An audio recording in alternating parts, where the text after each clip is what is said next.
Hello, and welcome back to Tennessee Telecast, the show where the news is local, unbiased, and may pertain to you.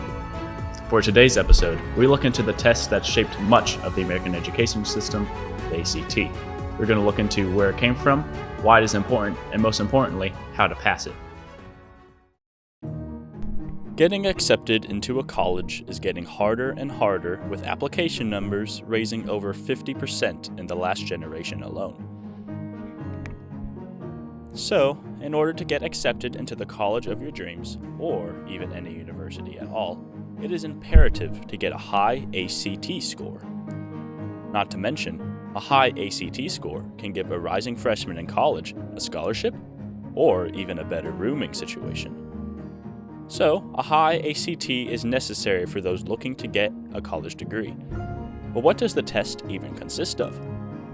The ACT, also known as American College Testing, has 4 parts to the test: English, math, reading, and science. The test takes just over 4 hours to complete. The test is scored out of 36 points. What makes the ACT different from most tests is that the content on the test is not entirely difficult. In fact, most of the questions ask about grammar, interpreting a graph, or are questions about math that can be done on a calculator. So, if the test's content is easy, then why would anyone have a low score? The answer is simple. It is hard to complete correctly in the time given.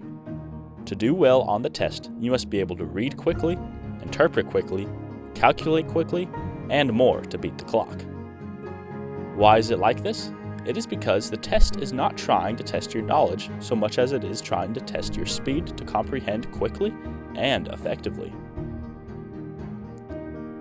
The test was created in 1959 by Everett Lindquist, who made the test to compete with the infamous SAT, the change being in addition to a science section.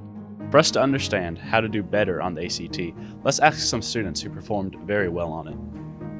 Well, the ACT, the content isn't really that hard. It's mostly just the time constraint that you have.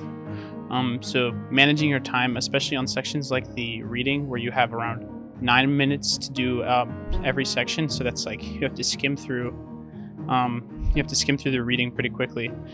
For me, doing a lot of practice tests and looking back on those to see what kind of questions I was missing helped the most. For me, it was the time limit. I know that's the same with a lot of different people, but there's a lot of very difficult questions on that test, and sometimes you just don't have the time to answer every single one with all the thought that you want to put into it. So something that I really struggled with, but eventually got down a little bit, is just managing your time really well, knowing where to spend it, and how to use it most effectively to get the highest score you possibly can with the allotted time. Whether students like it or not, the ACT is sticking around, so I recommend getting a book and doing lots of practice tests.